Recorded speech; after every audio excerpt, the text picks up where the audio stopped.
Halo rekan-rekan semua, selamat berjumpa lagi dengan saya, Anggono Raras.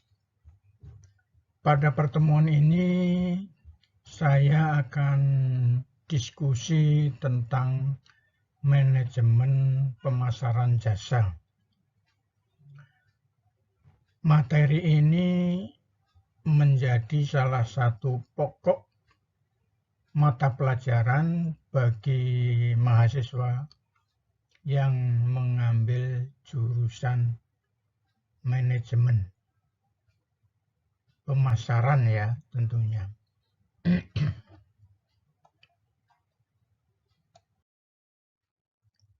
Rekan-rekan semua, sebagai pengantar materi ini, saya perlu mengemukakan bahwa negara-negara maju secara global itu tingkat pendapatannya itu saat ini banyak didukung oleh dari sektor jasa. Sebagai contoh, secara global, pendapatan secara global itu 63% itu berasal dari jasa. Kemudian yang kedua didukung dari manufacturing, itu sebesar 31%. Selanjutnya dari agriculture itu 6%. Jadi dari sini kita bisa tahu jelas bahwa semakin negara itu semakin maju, maka pendapatan sektor jasa itu semakin besar ya, semakin besar. Sebagai pembanding, saya akan coba memperlihatkan bahwa beberapa negara itu dapat dikelompokkan ke dalam beberapa kelompok yang disesuaikan dengan pendapatan negara tersebut berdasarkan dukungan jasa yang tinggi.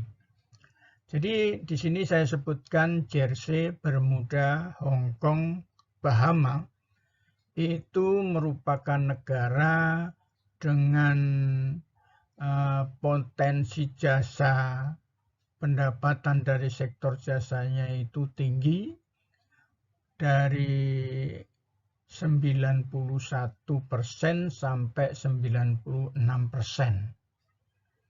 Kemudian Luxembourg, Barbados, Singapura itu dari 80 sampai 86%.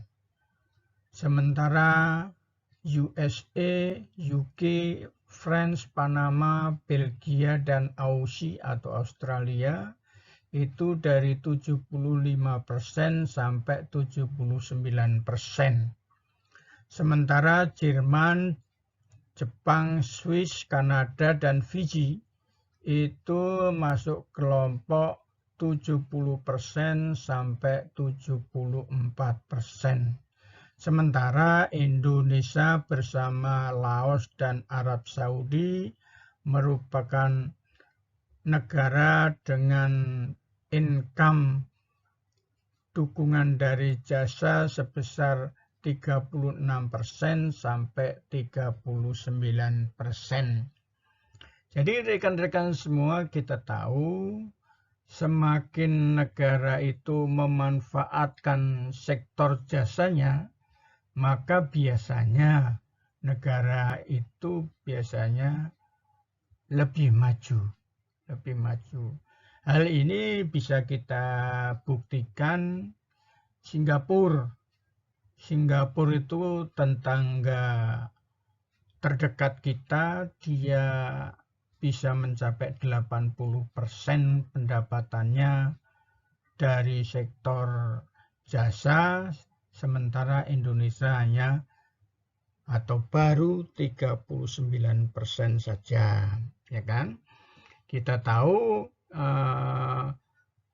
kemampuan atau kepemilikan sumber daya Indonesia, baik itu wilayah maupun segala macam, itu sangat berlipat ganda, Kak, banyaknya dibanding Singapura. Artinya sebetulnya di sini masalah kemauan dan kemampuan, ya, kemauan dan kemampuan itu.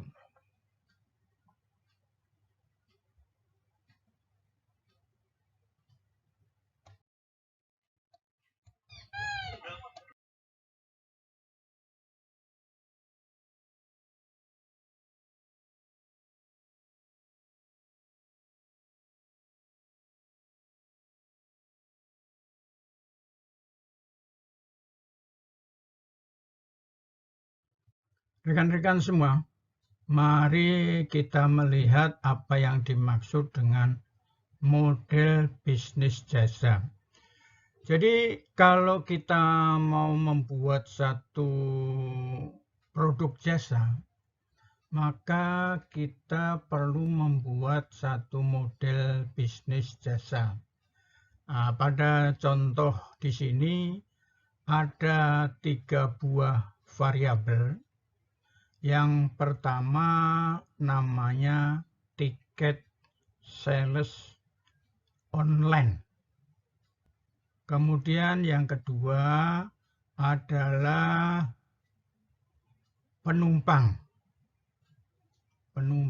Dan yang ketiga adalah customer value. Nah, jadi di sini ada 3 variabel ini saling mempengaruhi. Tiket sales online itu berpengaruh kepada customer value atau nilai pelanggan. Penumpang berpengaruh terhadap customer value. Nah, kemudian antara dua variabel tiket sales online dan penumpang, dua-duanya berpengaruh terhadap customer value, ya. Nah, hal ini akan menjadi satu penelitian yang baik untuk diterapkan menjadi sebuah produk, ya, sebuah produk dalam suatu manajemen jasa. Jadi dari hasil model bisnis jasa ini bisa menghasilkan satu proses jasa yang terbaik bagi pelanggan. Jadi bagaimana caranya kita membangun suatu proses tiket sales online ini bagi penumpang, sehingga penumpangnya ini akan merasa lebih nyaman atau nilai yang mereka terima semakin tinggi. Nah, ini gambaran daripada model bisnis jasa. Baik, kita lihat ini merupakan satu proses gambaran satu produk jasa, di mana jasa yang saya tampilkan adalah jasa transportasi udara. Jasa transportasi udara ini perlu mendapat dukungan daripada beberapa fasilitas yang dibutuhkan, ya. Kalau di sini yang paling utama dibutuhkan adalah pesawat terbang, ya kan? Di sini pesawat terbang. Pesawat terbang ini di sini. Pesawat terbang, kemudian Garbarata ini untuk melewatkan penumpang dari pesawat ke terminal. Kemudian ini petugas-petugas ground handling ya, yang menggait pesawat ini agar selamat di dalam pendaratannya ya, di dalam parkir pesawat di apron. Ini namanya apron. Parkir pesawat ini namanya apron. Dan ini fasilitas-fasilitas yang dibutuhkan oleh satu pesawat terbang setelah mendarat dan parkir di apron. Kemudian contoh lain daripada produk jasa.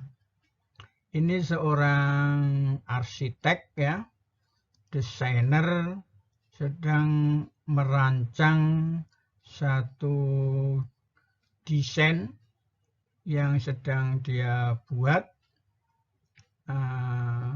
Desainnya itu merupakan desain sebuah bangunan ya, sebuah bangunan. Jadi hasil karya yang dibuatnya itu adalah jasa ya, jasa desainer.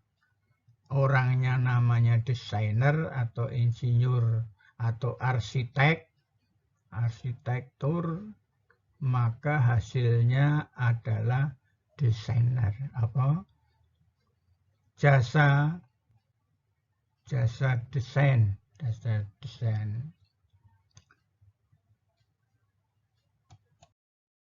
Kemudian saya akan mengajak rekan-rekan sekalian untuk mengetahui karakteristik jasa. Karakteristik jasa itu salah satunya adalah intangibility. Intangibility atau intangible. Intangible itu apa maksudnya? Jadi jasa itu akan dirasakan kalau orang itu ada di dalam proses. Contohnya, ini saya tampilkan sebuah perusahaan mobil.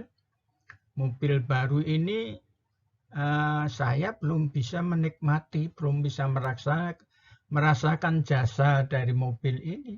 Dia nyaman, enak, sejuk atau apa, karena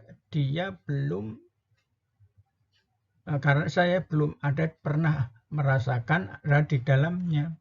Itu namanya intangible. Jadi intangible itu kita tidak bisa merasakan kalau memang belum menikmati, gitu, ya kan? Oke. Kemudian ada namanya inspirability. Inspirability apa?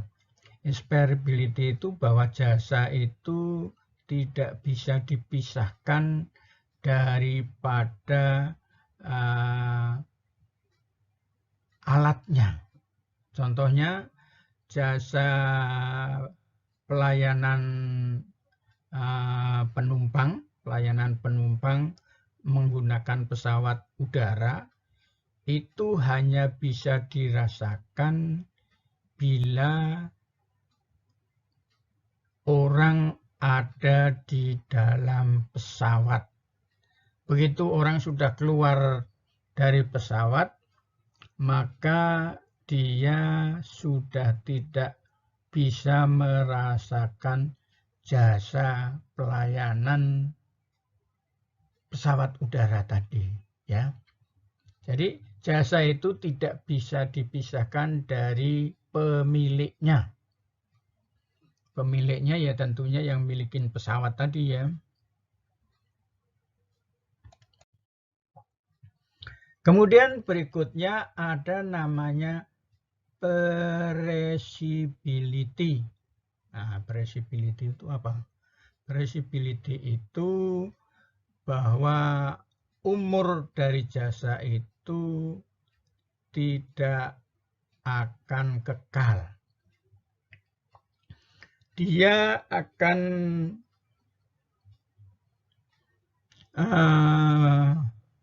berumur selama orang itu menikmati jasa itu. Kalau dia sudah tidak menikmati jasa itu, ya jasanya habis. Jadi jasa itu tidak bisa dibawa pulang, ya. Jasa itu tidak bisa dibawa pulang. Oke, baik.